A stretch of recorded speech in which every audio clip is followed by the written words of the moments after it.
वासुदेवाय। ओम नमो भगवते वासुदेवाय। ओम नमो भगवते वासुदेवाय। श्रीमद् भगवद गीता यथारूप अध्याय 5 कर्मयोग कृष्ण भावना भावित कर्म श्लोक क्रमांक 8 एवं 9।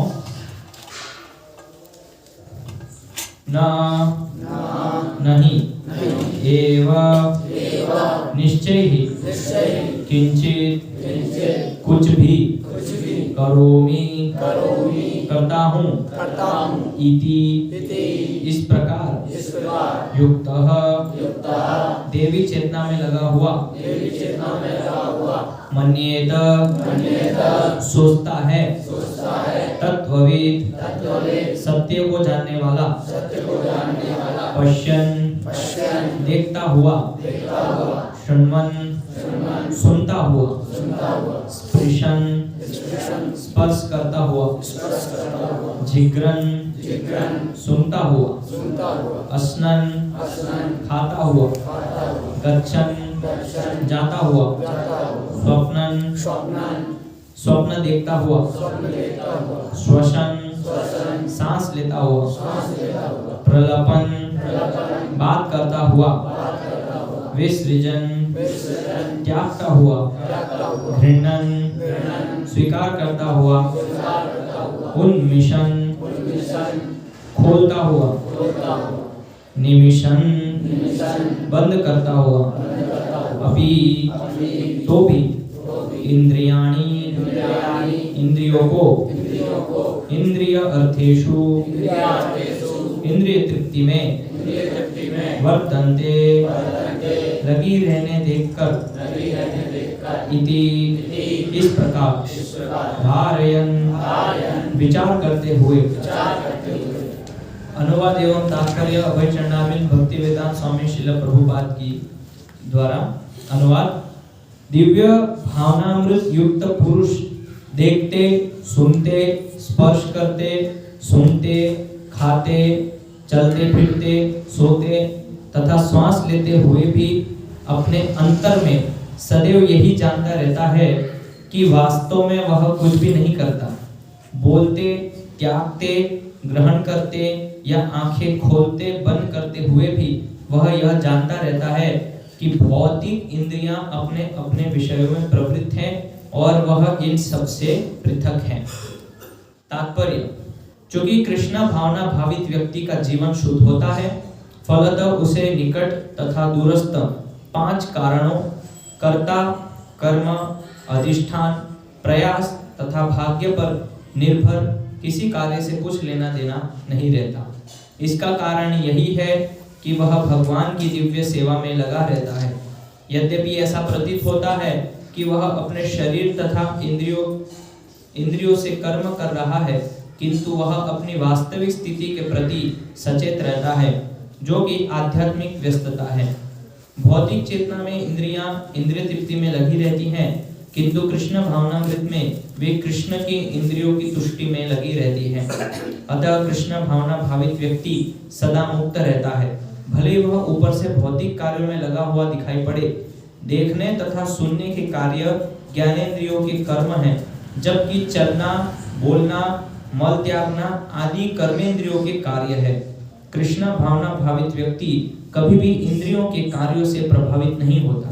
वह भगवत सेवा के अतिरिक्त कोई दूसरा कार्य नहीं कर सकता, क्योंकि उसे ज्ञात है कि वह भगवान का शाश्वत दास है।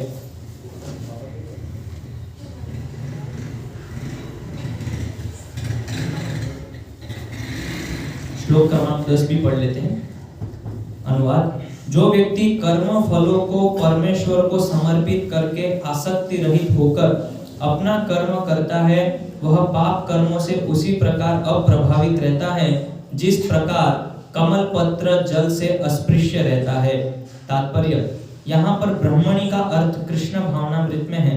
यह भौतिक जगत प्रकृति के 3 गुणों की समग्र अभिव्यक्ति है, जिसे प्रधान की संज्ञा दी जाती है।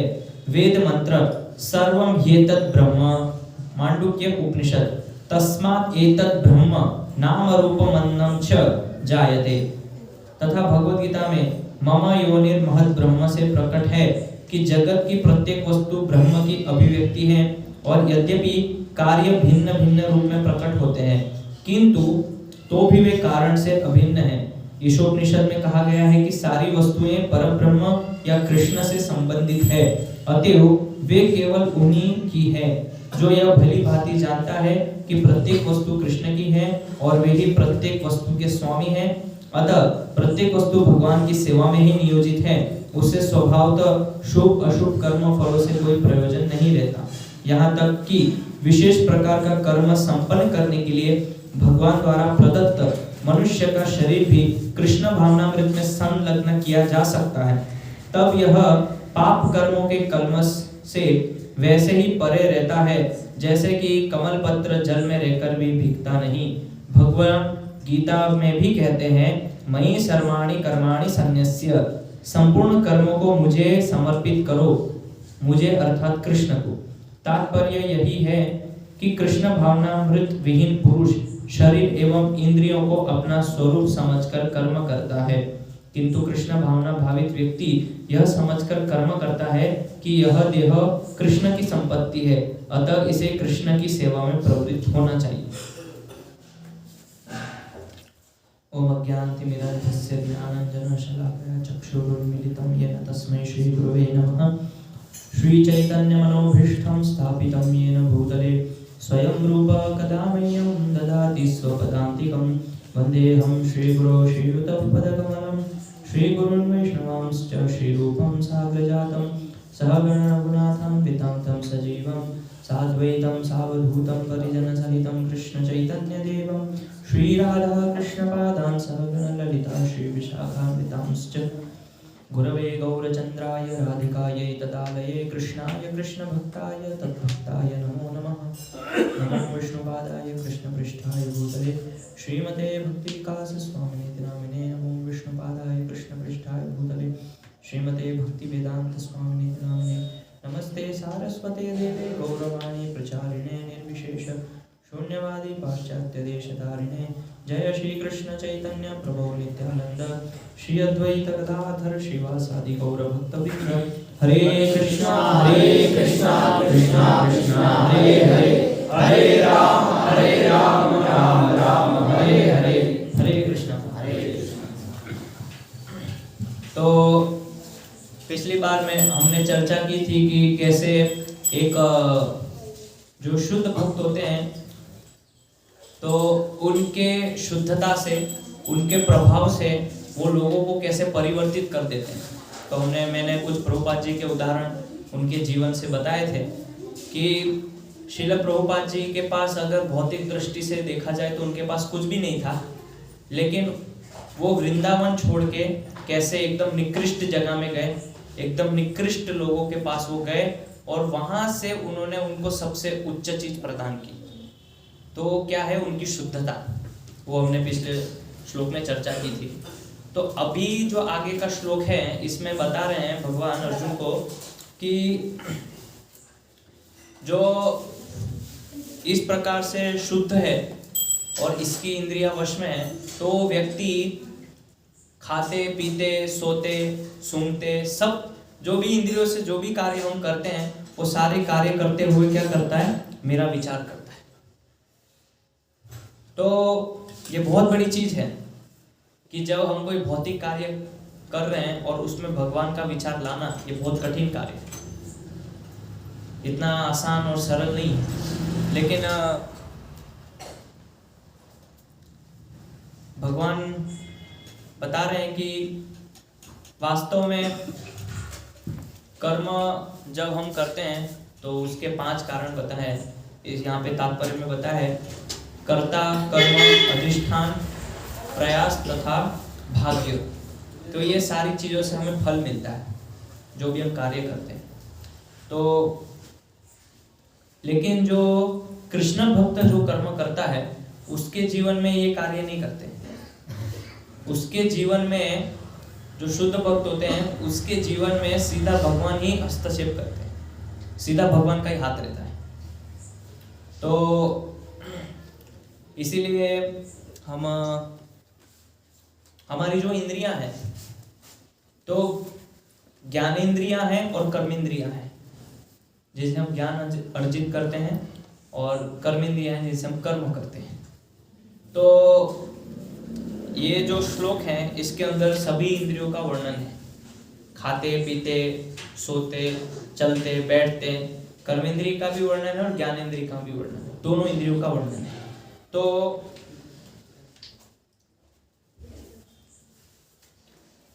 जो कृष्ण भावना भावित व्यक्ति होता है वो कभी भी, यहाँ पे प्रभुपाद जी तात्पर्य में लिख रहे हैं कि अपनी इंद्रियों के कार्यों से प्रभावित नहीं होता है। जो कृष्ण भावना भावित व्यक्ति होता है वो अपने जो इस इंद्रियों से कार्य करता है वो उसको प्रभावित नहीं करता। ये बहुत बड़ी विचारणीय बात है, इस पे सोचना चाहिए कि ऐसा क्यों। तो ऐसा इसीलिए है कि उनका जो पूरा मन, बुद्धि और चेतना वो पूर्ण रूप से भगवान के विषयों में, भगवान के चिंतन में लगी हुई है। इसीलिए वो हर समय ये सब कार्य करते हुए केवल भगवान का ही विचार करते रहते। अभी हम भगवान का विचार नहीं करते हैं, इसलिए हमको ये सब प्रभावित करते हैं। इंद्रियों के कार्यों से हम प्रभावित हो जाते हैं, बहुत जल्दी विचलित हो जाते हैं। लेकिन जो भक्ति में बहुत उन्नत स्तर पे होते हैं, भक्ति की चरम अवस्था में होते हैं, उनको फर्क नहीं पड़ता है। जैसे अगर हम उदाहरण लें तो सबसे बड़ा उदाहरण हम देख सकते हैं हरिदास ठाकुर जी का। नामाचार्य हरिदास ठाकुर जी को जब 22 बाजार में कोड़ों से मारा गया तब वो उससे विचलित नहीं हो रहे। क्यों विचलित नहीं हो रहे? हम देखते हैं कि हमको कुछ मच्छर काटता है या चींटी काटती है तो तुरंत हम विचलित हो जाते हैं, प्रभावित हो जाते हैं उससे। या कोई हमें सुई चुभो दे, कुछ भी थोड़ा सा हमें, हमारे शरीर को कुछ कष्ट देता है, हम तुरंत, हमारी चेतना वहां चली जाती है। हम प्रभावित क्यों होते हैं जब हमें कोई कष्ट देता है? तो जब कोई व्यक्ति हमें कष्ट देता है हम प्रभावित इसलिए होते हैं क्योंकि अभी हमारा जो मन है और चिंतन है वो शरीर के लिए सोच, शरीर में लगा हुआ। लेकिन जो भगवान के शुद्ध भक्त हैं उनके, आप देखिए ऋषभ देव, उनको लोग उनके ऊपर थूक रहे हैं, उनके ऊपर मूत्र त्याग कर रहे हैं और पत्थर मार रहे हैं, लेकिन उनको फर्क नहीं पड़ रहा। ऐसे ही अवधूत वेश में वो घूम रहे हैं, कोई फर्क नहीं पड़ रहा। नहीं, क्यों? हमारे साथ अगर ऐसा कोई करे तो, कोई हमारे ऊपर थूके, मूत्र त्याग करे, हम क्या करें? तो ये दिखाता है कि हम अभी इस अवस्था में हमारी इंद्रियों से प्रभावित हो रहे हैं। ये हमारी चेतना को दिखाता है कि हमारी जो बुद्धि चेतना है वो केवल हमारे शरीर के बारे में ही सोच रहा है। लेकिन जब हम भक्ति में एकदम आगे चले जाते हैं, भक्ति में एकदम ऊपर पहुंच जाते हैं, तब फिर कोई हमें मार रहा है, गाली दे रहा है या हमारे ऊपर थूक रहा है, हमें कुछ बोल रहा है, मार रहा है, पीट रहा है, हमें उससे फर्क नहीं पड़ता है। क्योंकि अभी हमारा पूरा जो मन है और ये पूरी इंद्रियां हैं, पूर्ण सारा शरीर आंतरिक रूप से, बाह्य रूप से भगवान की सेवा में पूर्ण रूप से नियोजित है, लगा हुआ है भगवान की सेवा में। इसीलिए हमें वो प्रभावित नहीं करता है। लेकिन अभी हम वो स्तर पे नहीं है, लेकिन वो स्तर पे जाने का प्रयास करना चाहिए सभी को। तो वहाँ पे हरिदास ठाकुर को जब 22 बाजार में कोड़ों से मारा गया तो ज़्यादातर लोग तो 2-3 बाजार में ही दम तोड़ देते थे। लेकिन हरिदास ठाकुर ने वो जल्लादों के कहने पे उन्होंने अंततः समाधि ली। ऐसा नहीं है कि वो मर गए। तो हरिदास ठाकुर बोल रहे हैं कि आप मुझे मारिए और मेरे शरीर के टुकड़े टुकड़े भी होंगे तो भी मेरे मुख से कृष्ण का नाम नहीं छूटेगा। मैं हमेशा भगवान का नाम लेता रहूंगा। आप मारिए मुझे, आप अपना काम कीजिए, मैं मेरा काम करता हूँ। आपका कर्तव्य है, आप जल्लाद है तो आपका काम है मारना पीटना। तो मैं भगवान का भक्त हूँ तो मेरा काम है भगवान का नाम लेना। तो मेरे शरीर के खंड खंड टुकड़े भी हो जाएंगे तो उसमें से भी, उसके बाद भी उसमें कृष्ण नाम सुनाई देगा। ऐसा हरिदास ठाकुर बोलते हैं। तो कहाँ वो आचार्य लोग और कहाँ भी हमारी स्थिति कि हमको थोड़ा कुछ हो जाता है तो हम कितना परेशान हो जाते हैं, विचलित हो जाते हैं हमारे शरीर के लिए कि मुझे थोड़ा कष्ट हो गया, बीमार हो गया, बुखार आ गया या मुझे उसने ऐसा बोल दिया, मेरे साथ ऐसा व्यवहार कर दिया, तो ये हमारी चेतना देखिए कितनी निकृष्ट है, कितनी निचली अवस्था में है। और ऐसे लोगों की चेतना जो बड़े बड़े आचार्य हैं, तो इसीलिए अगर हम भक्ति को स्वीकार नहीं करते हैं, तो अगर आप त्याग अपना रहे हैं, तपस्या अपना रहे हैं, स्वाध्याय कर रहे हैं, सब कुछ कर रहे हैं, लेकिन यदि उसमें भक्ति नहीं है, भक्ति प्रथम नहीं है, तो आप इस अवस्था में कभी भी नहीं आ सकते। इसका उदाहरण कौन है शास्त्र में? दुर्वासा मुनि। दुर्वासा मुनि का उदाहरण ये है कि वो मुनि है, तपस्वी है, योगी है, लेकिन उनको बुरा लग गया क्योंकि अम्बरीश महाराज ने केवल थोड़ा सा जल ग्रहण किया और उनको क्रोध आ गया। क्रोध क्यों आया उनको? क्योंकि वो कृष्ण भक्त नहीं थे, भक्ति नहीं थी उनके अंदर। इसीलिए आप देखिए, भगवान को प्राप्त करना है तो ये सब क्या है? गौण है। स्वाध्याय करना, तपस्या करना, सांख्य दर्शन का अध्ययन करना, ये सब गौण है। मुख्य है भक्ति। इसीलिए उद्धव गीता में भगवान श्री कृष्ण उद्धव जी को बोलते हैं, न साधयति माम योगो, न साधयति, मतलब कि आप साधना के द्वारा या योग के द्वारा मुझे प्राप्त नहीं कर सकते। फिर आगे वो बोलते हैं, न साधयति माम योगो सांख्यम धर्म उद्धव। सांख्य धर्म, जो संख्या मतलब विश्लेषण करना, संख्या द्वारा जो भौतिक दुनिया के जो 24 तत्व हैं अलग अलग, उसके द्वारा आप मुझे नहीं जान सकते। फिर आगे वो बताते हैं, न स्वाध्याय तपस्त्याग, स्वाध्याय के द्वारा भी प्राप्त नहीं कर सकते, तपस्या से भी प्राप्त नहीं कर सके। फिर आगे बोलते हैं त्याग, त्याग से भी प्राप्त नहीं कर सकते। तो क्या बोलते हैं वो लास्ट में? फिर बोलते हैं यथा भक्तिर ममोर्जिता, कि जो व्यक्ति मेरी भक्ति करता है तभी वो मुझे जान सकता है वास्तव में। तो हमें ये स्तर में आने के लिए भक्ति को स्वीकार करना ही पड़ेगा। अगर हम सोचें कि भक्ति को हटा दें और केवल तपस्या करें, व्रत करें और स्वाध्याय करें, भगवान के बारे में केवल ज्ञान एकत्रित करें, तो हम उस स्तर पे पहुंच जाएंगे, वो संभव नहीं है। आपने इंद्रियों को सही जगह नियोजित नहीं किया, इसीलिए आप वो स्तर में नहीं पहुंच पाएंगे जहाँ पे बड़े बड़े संत लोग, आचार्य लोग हैं। तो महाराष्ट्र में एक संत थे, उनका नाम था एकनाथ। उनके प्रसंग में, उनके जीवन में ऐसा आता है कि जब वो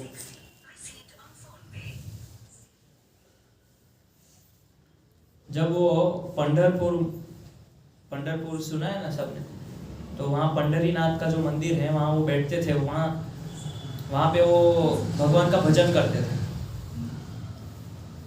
मंदिर के बाहर सीढ़ी पे बैठ के भजन करते थे। तो एक व्यक्ति आते थे और रोज मंदिर से दर्शन करने के बाद, मतलब उसको समझ नहीं थी साधु संतों की सम्मान कैसे करना, अपनी बुद्धि नहीं थी, तो रोज वो जहाँ वो बैठते थे वहाँ पान की पिचकारी मारता था, थूकता था। तो एक दिन हुआ, 2 दिन हुआ, 3 दिन हुए, तो क्या करते थे, एकनाथ जाते थे और वहाँ पे आप जाएंगे पंढरपुर में, तो पंढरीनाथ का जो मंदिर है उसके सामने चंद्रभागा नदी है, सामने ही है बिल्कुल। तो वहाँ जाके वो बार बार स्नान करते थे। उन्होंने कुछ नहीं बोला कि आप क्या कर रहे हैं, कुछ। 1 दिन हुआ, 2 दिन हुआ, ऐसे कई दिनों तक चला। फिर कुछ दिनों के बाद उस व्यक्ति को बुद्धि ठिकाने आई कि ये वास्तव में ये संत है, और उन्होंने अपना जीवन उनको समर्पित कर दिया और उनसे दीक्षा ली। तो वो बोले कि ऐसा क्यों? तो व्यक्ति ने बोला कि मैं रोज इधर आके आपके ऊपर थूकता था और आपने कुछ बोला ही नहीं मेरे को। आप रोज जाते थे चंद्रभागा में स्नान करके, इतना तपस्या आपको मेरी वजह से उठाना पड़ता था, कष्ट, लेकिन मैंने देखा कि आप प्रभावित नहीं हुए, उससे विचलित नहीं हुए, और ये गुण देख के मैं पिघल गया, इसलिए मैं मेरा जीवन आपको समर्पित करना चाहता हूँ। तो एकनाथ महाराज की ऐसी कथा है। तो ऐसे हम अपने जीवन में देख सकते हैं कि अगर हमारे साथ कोई इस प्रकार से व्यवहार करता है तो हम क्या प्रतिक्रिया करते हैं, सामने हमारी प्रतिक्रिया क्या होती है? कि हम उसको बताना चाहते हैं, हम भी उसका बहिष्कार करना चाहते हैं, प्रतिशोध लेना चाहते हैं, ये हमारे अंदर भावना होती है। लेकिन जो भक्ति में उन्नत अवस्था में होते हैं, जो केवल भगवान का भजन और चिंतन करते हैं, उनके अंदर हमेशा जीवों के प्रति करुणा होती है, दया की भावना होती है।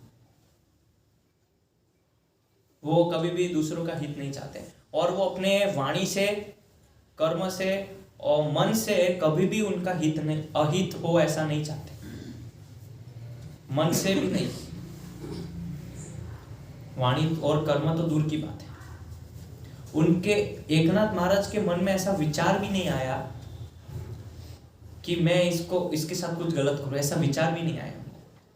और उसी तरह हम देखते हैं हरिदास ठाकुर को भी 22 बाजार में कोड़ों से मारा गया, उनके मन में भी ऐसा विचार भी नहीं आया कि इसका प्रतिशोध लेना है मेरे को। लेकिन दूसरी तरफ हम देखते हैं दुर्वासा मुनि के साथ छोटी सी घटना क्या हो गई कि उन्होंने अम्बरीश महाराज को श्राप देने के लिए वो तत्पर हो गए। बहुत छोटी घटना थी कि अम्बरीश महाराज ने एकादशी व्रत किया था, तो अभी एकादशी व्रत तोड़ना था, तो उन्होंने सोचा मैं पानी पी लेता हूँ तो उससे मेरा व्रत खुल जाएगा। तो ये सुनने के बाद दुर्वासा मुनि को क्रोध आ गया, बहुत छोटी सी बात। तो इससे पता लगता है कि भक्ति की महत्वता कितनी, भक्ति कितनी ऊपर है, सर्वश्रेष्ठ है। तो मुनि है, कोई भी है, ये सारे विधि जो है हमें जो सर्वश्रेष्ठ चीज हमें प्राप्त करनी है वो प्राप्त नहीं करवा सकते। दूसरा उदाहरण हम देखते हैं सौभरी मुनि। तो सौभरी मुनि ने अपराध किया गरुड़ जी का, और वो भी इसी प्रकार से भगवान को प्राप्त करने का प्रयास कर रहे थे और नदी में जाके तपस्या कर रहे थे, लेकिन विफल हो गए। तो इसीलिए भगवान ने उद्धव को इसलिए बोला कि साधना के द्वारा योग, तपस्या, त्याग, स्वाध्याय, इस सभी से आप मुझे प्राप्त नहीं कर सकते। ये गौण है, मुख्य नहीं है। मुख्य है भक्ति स्वीकार करना। इसीलिए यदि हम बहुत सारी तपस्याएं करें लेकिन अगर उसमें भगवत भक्ति ना हो तो तपस्या किस काम की। तो इसलिए बताया आराधितो यदि हरि तपसास्ततः किम, नाराधितो यदि हरि तपसास्ततः किम। आराधितो मतलब यदि कोई हरि की आराधना कर रहा है, तपसा तथा किम, तपस्या की क्या जरूरत है। अगर हम हरि के भजन में लगे हैं तो तपस्या की कोई जरूरत नहीं है। नाराधितो यदि हरि तपसा तथा किम, नाराधितो मतलब यदि कोई हरि की आराधना नहीं कर रहा है तो उस तपस्या का अर्थ क्या है, किस काम की है वो तपस्या, ऐसा शास्त्र में। तो इसीलिए ये सब जो समाज के अंदर लोग ऐसा जो दिखावा करते हैं तो वो क्या है, शास्त्र में बताया है प्राणस्यैव देहस्य मंडनम लोकरंजन। जैसे भगवत भक्तिहीनस्य मंत्र जाति जपस्तपः अप्राणस्यैव देहस्य मंडनम लोकरंजन। भगवत भक्तिहीनस्य, कोई व्यक्ति भगवत भक्ति से विहीन है, मंत्र जाति जपस्तप, मंत्र भी कर रहा है, उसकी जाति भी उच्च कुल में है, मंत्र जाति जप कर रहा है, तप कर रहा है, तो वो कैसा है, अप्राणस्यैव देहस्य मंडनम लोकरंजनम। तो उसका उदाहरण दिया है कि कोई व्यक्ति अगर मर गया है, मृत है, अप्राण मतलब जीवित नहीं है, मतलब प्राण और प्राण का उल्टा अप्राण। तो अप्राणस्य देहस्य, देह का अप्राण हो गया, तो उस डेड बॉडी को, उस शव को जब सजाते हैं तो वो क्या है, मंडनम लोकरंजनम, वो केवल लोगों के मनोरंजन के लिए बॉडी को सजाया जाता है। तो ऐसे ही ये सब जिसमें भगवत भक्ति नहीं है तो ये सारे कार्य इसी प्रकार से केवल मनोरंजन के लिए, शास्त्र में लिखा है। हम तो अभी सुनते हैं कि हाँ ये सब मनोरंजन चल रहा है, भक्ति के नाम पे लोग कर रहे हैं, लेकिन ये ऑलरेडी शास्त्र में दिया है पहले से। इसलिए पहली लाइन क्या बोलिए, भगवत भक्तिहीनस्य।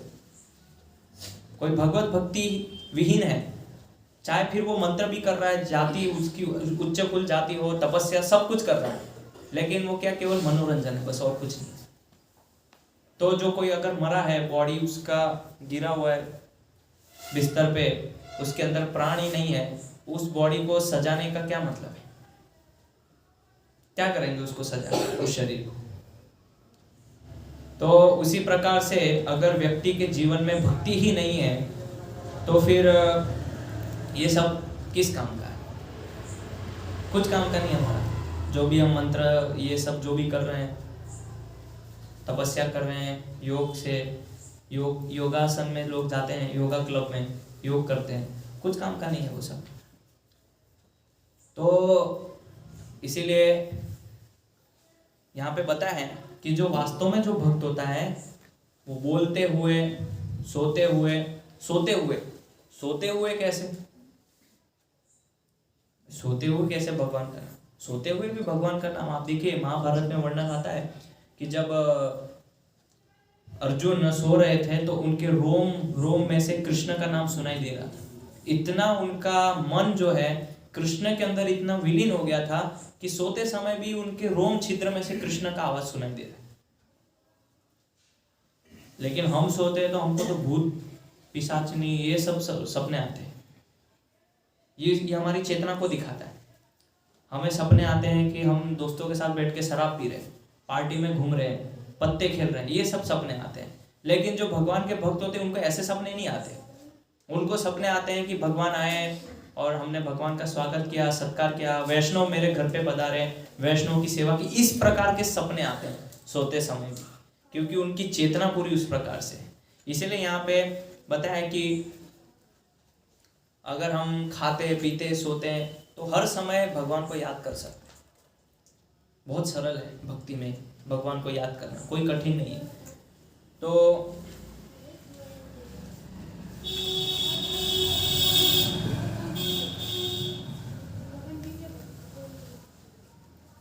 इसीलिए हमें अपना खुद का अवलोकन करना चाहिए कि हम जिस भक्ति में जिस अवस्था पे है, क्या ये अवस्था पर्याप्त है भगवान को प्राप्त करने के लिए, कि हमें इसके और ऊपर जाना चाहिए?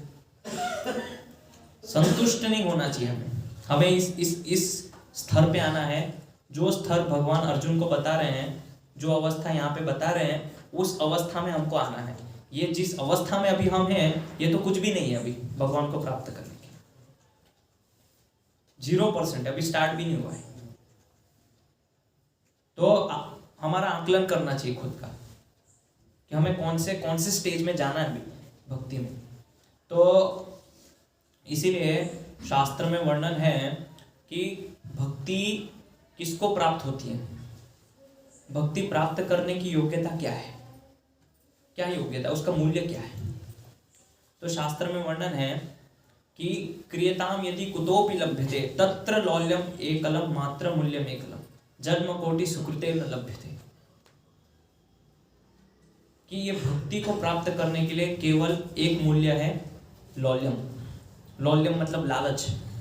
भक्ति को प्राप्त करने के लिए लालच होना, यही उसका मूल्य है। जिसके अंदर ये लालच है कृष्ण भक्ति को स्वीकार करने की, वही वास्तव में भक्ति को स्वीकार कर सकता है, अन्यथा नहीं तो वो केवल मनोरंजन है।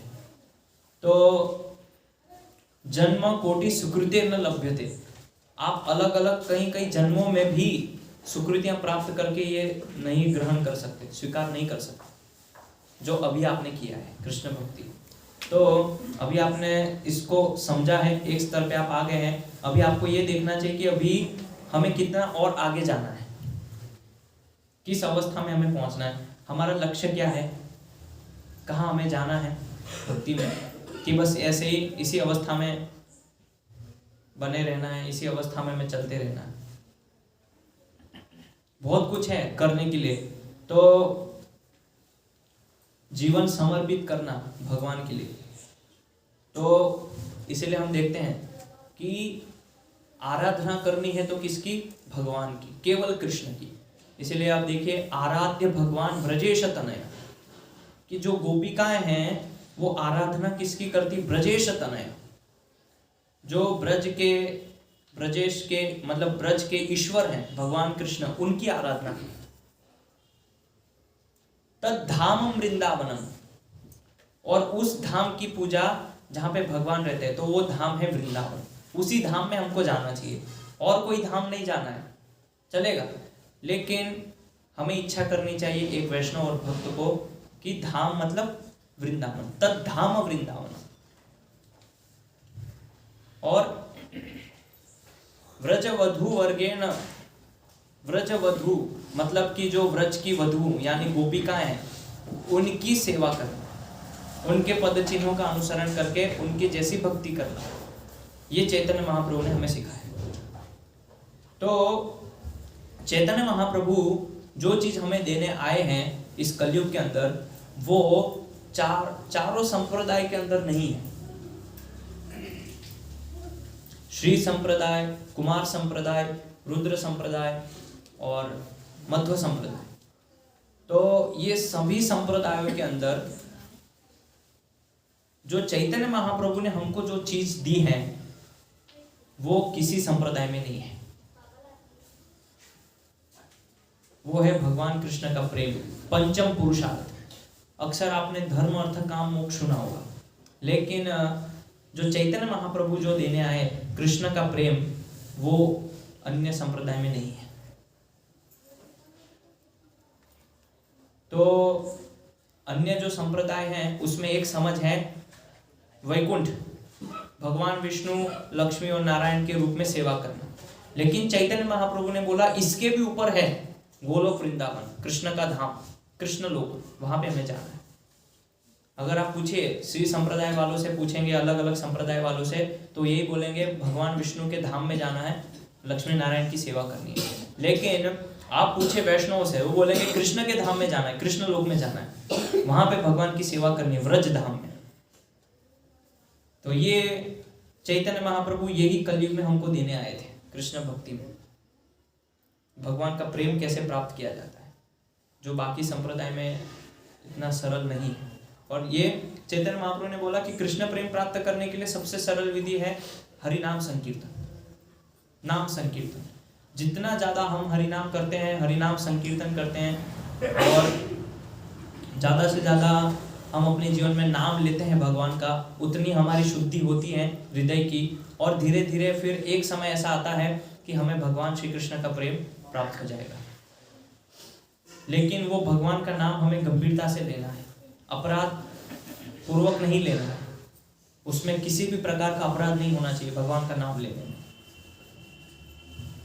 कि हम हरि नाम जप कर रहे हैं, भगवान का नाम जप भी कर रहे हैं, तो जैसे अभी कोई बोल सकता है कि यहाँ पे तो अनुवाद में लिखा है कि भक्त जो है वो चलते फिरते खाते सोते हर समय भगवान का याद कर रहा है, तो फिर एक काम करते हैं कि चलते फिरते मतलब एक हाथ में माला और एक हाथ में फोन भी रख सकते हैं, तो मोबाइल भी चलाएंगे और माला भी चलाएंगे, तो हो गया, ये भगवत गीता के अनुसार तो मैच हो गया। इसमें बोला है ना चलते फिरते, चलते फिरते का मतलब ये नहीं है कि हमें अपराध करने हैं। हमारी दैनिक दिनचर्या ऐसे होनी चाहिए कि जो भी हम कार्य कर रहे हैं उसमें भगवान कृष्ण का स्मरण करें, भगवान कृष्ण को याद करें, जो भी हम कर्म कर रहे हैं। तो इसीलिए जब हम भगवान का नाम जप करते हैं, विशेष रूप से हरिनाम संकीर्तन करते हैं, तो उसमें हमारा मन केवल और केवल नाम संकीर्तन, भगवान के नाम के ऊपर केंद्रित होना चाहिए, और कहीं पे हमारा मन नहीं भटकना चाहिए। बहुत लोग आएंगे, परेशान करेंगे, आपसे प्रश्न पूछेंगे, आपसे बातचीत करेंगे, लेकिन जब आप नाम जप कर रहे हैं तो उसमें केवल उसमें ही ध्यान होना चाहिए, तब फिर हमें वो भगवान कृष्ण का प्रेम प्राप्त होगा। कई बार लोग कहते हैं ना कि कई बार लोग बोलते हैं हमसे कि आपको इतना समय हो गया, आपको कुछ साक्षात्कार कुछ हुआ है क्या? मतलब कैसे पता चलता है कि भगवान बातचीत करते हैं, कि भगवान हमसे बात, ऐसा कुछ उस टाइप का कुछ क्या होता है, मतलब उसमें ऐसा लोग पूछते हैं हमसे। तो वो कब होगा? जब हमारा मन, कान और सब ध्यान उसमें लगाएंगे, जो हम भगवान का नाम जब कीर्तन कर रहे हैं, तब तो भगवान हमें वो साक्षात्कार देंगे। तो इसीलिए सावधानी से बैठना एक स्थान पे, अगर नहीं बैठ सकते तो चलना। लेकिन जब हम भगवान का नाम जप कर रहे हैं तो उस समय केवल और केवल वही कार्य होना चाहिए। या अगर हम भागवत अध्ययन कर रहे हैं, भगवत गीता पढ़ रहे हैं, तो उस समय केवल और केवल वही कार्य होना चाहिए। उस समय कोई बाधा नहीं लानी चाहिए बीच में, अन्यथा वो भगवान का अपमान है, अनादर है भगवान का। तो कभी कभी क्या होता है कि कुछ भक्तों को पाँव में समस्या होती है, तो पाँव ऐसे सीधे करके फिर भगवान का नाम जप करते हैं। एक तरफ हम भगवान को बुला रहे हैं और दूसरी तरफ लात से उनको बाहर भगा रहे हैं। हाँ, घुटनों में समस्या है, कुर्सी पे बैठ के आप जप कर सकते हैं, तो लेकिन भगवान का नाम लेते समय किसी भी प्रकार से भगवान का अनादर नहीं होना चाहिए। अगर हम अनादर करेंगे तो फिर भगवान हमें वो कृष्ण प्रेम आसानी से नहीं देंगे, समय लगेगा फिर। तो जो भगवान के शुद्ध भक्त हैं वो उस चेतना में, उन्नत अवस्था में पहुंचे हैं। कैसे पहुंचे हैं? क्योंकि वो जब नाम जप करते हैं, भगवान का कीर्तन करते हैं, हरिनाम संकीर्तन जब करते हैं, तो अपने आप को पूर्ण रूप से उसमें मग्न हो जाते हैं, वो उसमें विलीन कर देते हैं भगवान के नाम जप में। क्योंकि भगवान और भगवान का नाम अभिन्न है, अलग नहीं है, एक ही है। तो जितना रिस्पेक्ट, जितना सम्मान हम भगवान के विग्रह को करते हैं या भगवान के मंदिर में करते हैं, उतना ही सम्मान, उतना ही आदर भगवान के नाम के साथ होना चाहिए।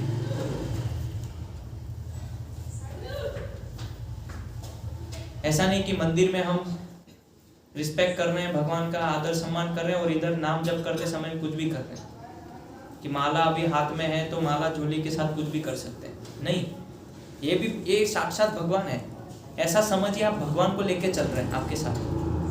तो कितनी सावधानी से आप देखिए, बहुत सारे लोग वृंदावन में भगवान को टोकरी में बिठा के लड्डू गोपाल को लेके जाते हैं, आपने देखा होगा वृंदावन। कितनी सावधानी पूर्वक उठाते हैं, कितनी सावधानी से लेके जाते हैं। तो हमारे लिए भी ये भगवान ही है, ये हमारे लिए भगवान है। कितना हमें सतर्क और सावधान होना चाहिए कि कहीं भी इसको हम रख देते हैं माला झोली को, और कहीं गिरी हुई है, पड़ी हुई है, 16 माला हो गए तो कहीं लटका दी, कहीं पड़ी हुई है। नहीं, ये साक्षात भगवान है। तो भगवान का नाम ले रहे हैं मतलब वो कृष्ण ही है एक प्रकार से। और हमें लगती है ये बुक है, ये पुस्तक है, ये पुस्तक नहीं है, ये पुस्तक नहीं है। हम बोलते हैं ना भगवत गीता पुस्तक चाहिए या भागवतम पुस्तक चाहिए, ये पुस्तक नहीं है, ये भगवान का साहित्य अवतार है। जैसे भगवान के अलग अलग अवतार हैं, ऐसे ही ये भगवान का साहित्य अवतार है। तो जितना सम्मान हम भगवान का करते हैं उतना ही शास्त्रों का भी किया जाता है। तो जब हम भगवत गीता पढ़ते हैं तो ऐसा नहीं कि एक तरफ चने और मूंगफली खा रहे हैं और एक तरफ भगवत गीता पढ़ रहे हैं, थोड़ा कुछ खा रहे हैं। नहीं, वो अनादर है, शास्त्र का अपमान है। तो ऐसे हमें अपराधों से बच के ध्यान पूर्वक जब भी हम भगवान से संपर्क कर रहे हैं, भगवान से हम अपने आप को जोड़ रहे हैं, तो केवल आप और भगवान से ही संपर्क होना चाहिए, अन्य भौतिक कार्यों को छोड़ देना चाहिए उसे। फिर मन को इधर उधर नहीं भटकाना चाहिए, तब फिर वास्तव में साक्षात्कार होगा एक दिन। तो अभी फिर लोग सोचेंगे ये तो बहुत कठिन है, इतना कठिन है, अपराध हो जाते हैं हमसे और माला इधर उधर रख देते हैं भगवद गीता। तो एक काम करते हैं, मन में कर लेते हैं। मन में तो आसान है, मन में तो कुछ है नहीं ना, मन तो एकदम साफ सुथरा है। इसलिए लोग बोलते हैं कि मन में याद कर लेते हैं भगवान को, कि माला इधर उधर रखा जाती है, भगवद गीता इधर उधर रख देते हैं, अपमान होता है, अनादर होता है। तो मन कौन सा आपका दूध से धुला हुआ है? इसलिए लोग बोलते हैं ना, मन चंगा तो कटौती में गंगा। मन कौन सा धुला हुआ है? मन में भी तो पूरे वही कल्मश है, षड्विकार है मनों के अंदर। सभी के मनों के अंदर यही तो भरा हुआ है, काम क्रोध लोभ भरा हुआ है, ईर्ष्या द्वेष है एक दूसरों के प्रति। और ऐसे गंदे मन से क्या भगवान को याद करेंगे? संभव ही नहीं है। ये जो महान बड़े बड़े संत हैं, आचार्य हैं, ये भगवान को मन में याद कर पा रहे हैं, भगवान का मन में स्मरण कर पा रहे हैं, क्योंकि इनका मन पूर्ण रूप से शुद्ध है। एक परसेंट भी इनके मन के अंदर अशुद्धि नहीं है किसी भी प्रकार की। अभी हमारे मन के अंदर बहुत ज्यादा गंदगी है, इसलिए हम मन में भी भगवान को याद नहीं कर सकते, संभव ही नहीं है। और जो इस प्रकार से बोल रहा है कि मैं मन में भगवान को याद करता हूं, वास्तव में पाखंडी है, ढोंगी है, ढोंग रच रहा है, स्वांग रच रहा है। कि हम 24 घंटे भगवान को याद करते हैं मन में, मतलब हम बहुत बड़े संत हो गए कि आप हमेशा भगवान का याद करते हैं। तो अगर हमेशा आप भगवान का याद करते हैं तो फिर क्यों जाते हैं जॉब पे काम करने, क्यों घर के जो घर गृहस्थी के कार्य उसमें मन लगाते हैं? उसमें मन तो नहीं लगना चाहिए। फिर अगर 24 घंटे भगवान में आपका मन लगा हुआ है तो बाकी कार्यों में क्यों मन लगता है?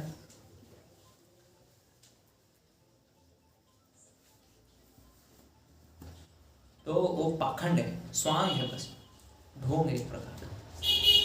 अगर आप भगवान को मन में याद कर सकते हैं तो मुख से बोल क्यों नहीं सकते?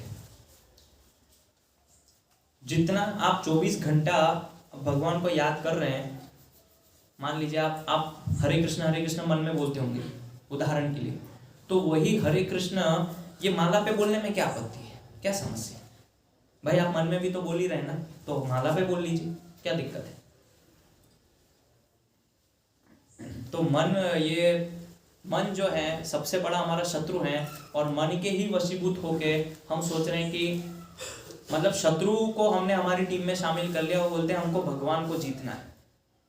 भाई वो खुद भगवान का शत्रु है, वो तो नहीं चाहता कि कोई भगवत भजन करे, कोई शुद्ध जीवन सात्विक जीवन जिए, वो मन तो चाहता ही नहीं है। तो ऐसा मन हमको क्या भगवत प्राप्ति कराएगा? मन को शुद्ध करने की विधि और प्रक्रिया ये है, नाम जप करना है ध्यान पूर्वक, अपराध नहीं हो उसमें, भगवान का प्रसाद लेना है। तो ये सारी चीज से पहले जब मन शुद्ध होगा तब वो मन वास्तव में आपकी सहायता करेगा भगवत प्राप्ति करने के लिए। अभी तो मन तो षड विकार से पूरा भरा हुआ है ना, 6 जो षड रिपु है हमारे, रिपु मतलब शत्रु, षड रिपु बोलते हैं उनको, 6 रिपु, काम क्रोध लोभ मोह मद मत्सर्य। और अभी के नहीं, इस जीवन के नहीं, पूर्व जीवन के भी काम क्रोध लोभ अभी भरे हुए हैं मन के अंदर। तो जैसे मान लीजिए कि कोई मोटी परत जमी है, तो उसको सूखने के बाद अगर घिसना है तो कितना टाइम लगता है उसको हटाने में। तो ऐसे ही हमारे मन के अंदर ऐसी बड़ी बड़ी परत चढ़ी है गंदगी की। सबसे पहले क्रोध है, फिर उसके ऊपर एक मोटी सी परत है काम की, फिर उसके ऊपर एक और मोटी परत है लोभ की, और उसके ऊपर एक और बड़ी परत है लोभ ईर्ष्या द्वेष की। तो ऐसी बड़ी बड़ी मोटी मोटी परतें हैं, और ऐसे में हम कैसे भगवान को देख पाएंगे?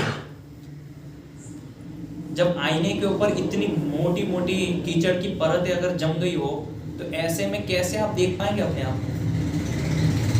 तो भगवान का दर्शन तो संभव ही नहीं है ऐसे गंदे मन से।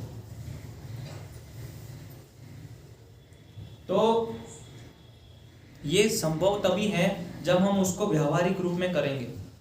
इसलिए यहाँ पे बताया है, ये इसलिए बताया है कि जब आप ऐसे करेंगे, खाते बैठते उठते सोते समय सूंघते समय, तो ये संभव है कि जो मैं सूंघ पा रहा हूँ ये वास्तव में भगवान ने, ये मुझे शरीर दिया है, ये नाक मुझे भगवान ने दी है, और मैं सूंघ पा रहा हूँ क्योंकि भगवान चाह रहे हैं, इसलिए मैं सूंघ पा रहा हूँ। मैं सुन पा रहा हूँ क्योंकि कान भगवान ने दिए है। नहीं तो बहुत लोग तो जन्म से बहरे होते हैं, अपाहिज होते हैं ना।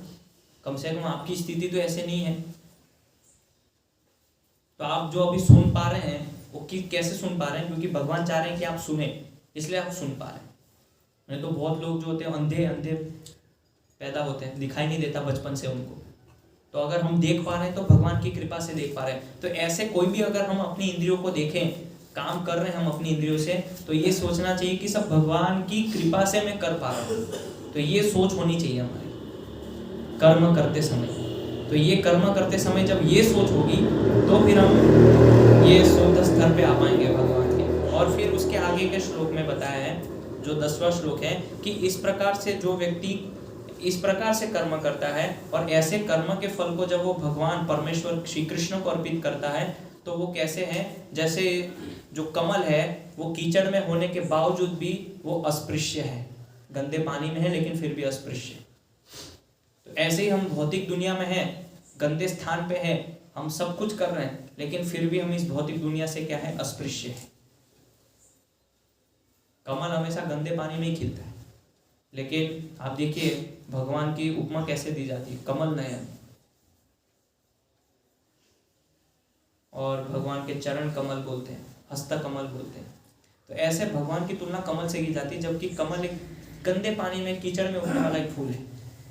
तो ऐसे ही हमारे कर्म देखने में लग सकते हैं गंदे हैं, लेकिन चूंकि हम उस कर्म को भगवान को समर्पित कर रहे हैं, उसके फल को भी भगवान को समर्पित कर रहे हैं, इसीलिए ये भौतिक दुनिया कीचड़ के समान है, गंदी जगह है, और हम इस कीचड़ में, गंदे जगह में रह के भी अस्पृश्य होंगे, तो फिर हमारा उद्धार हो सकता है, तब संभव है। तो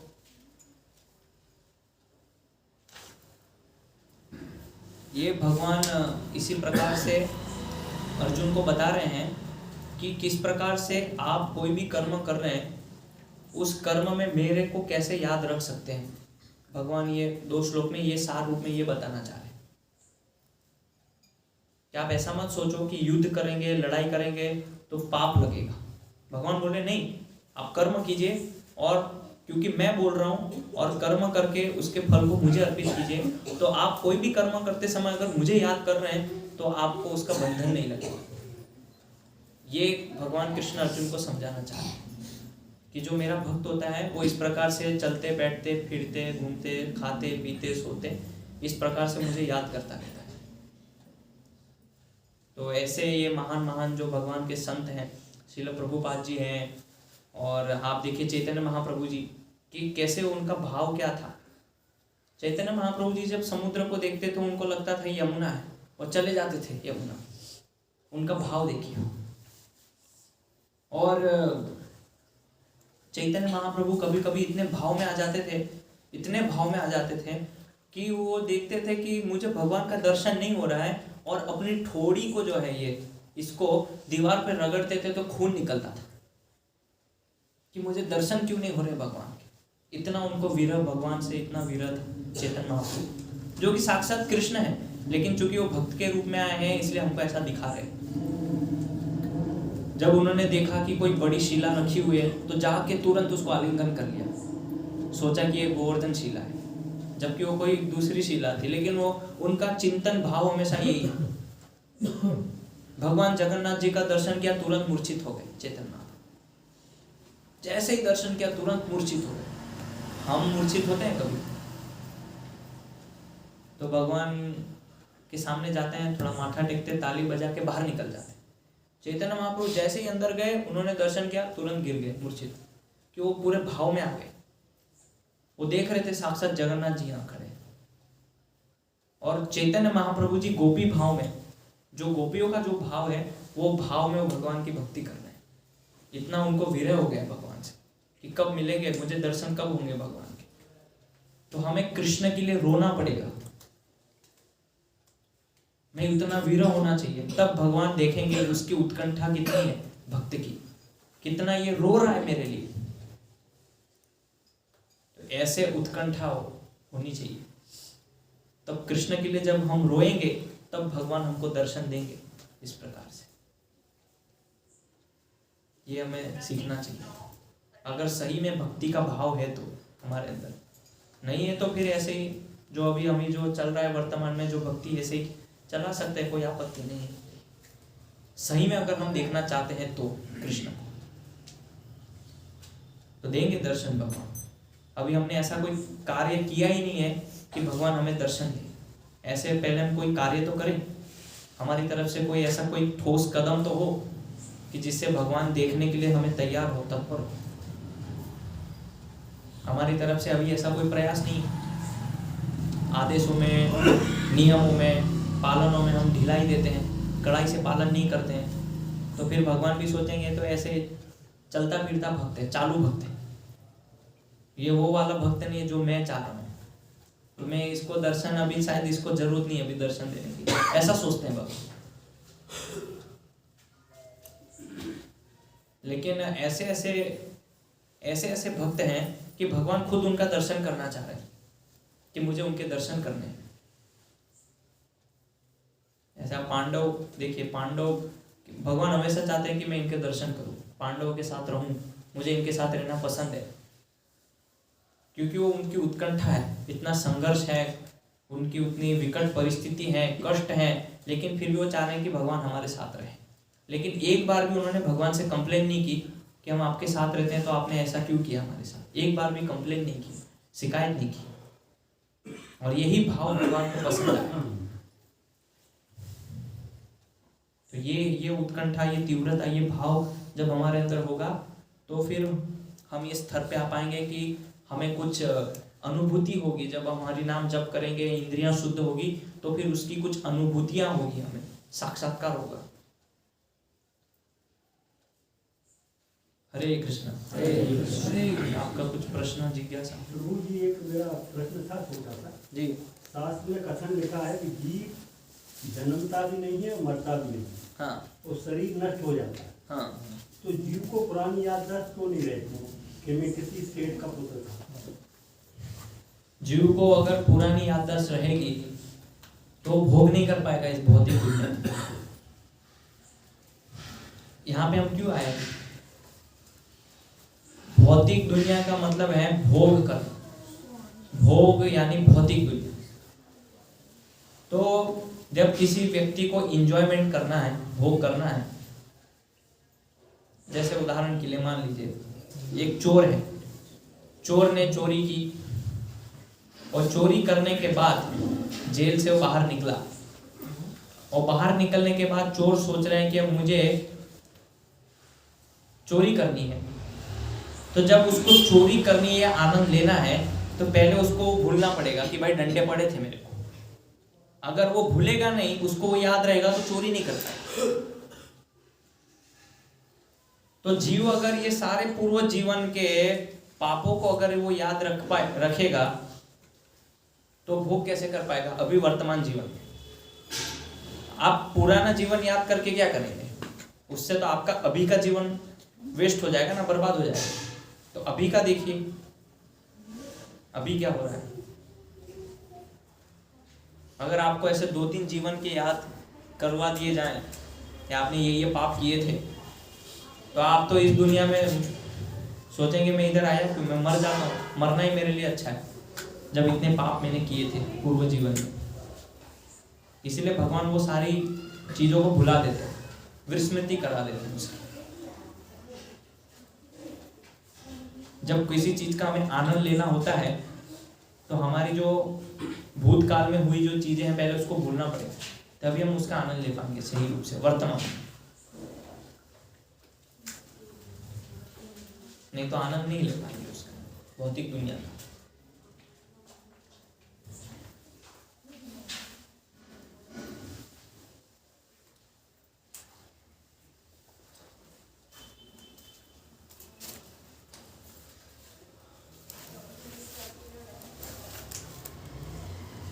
हरे कृष्णा हरे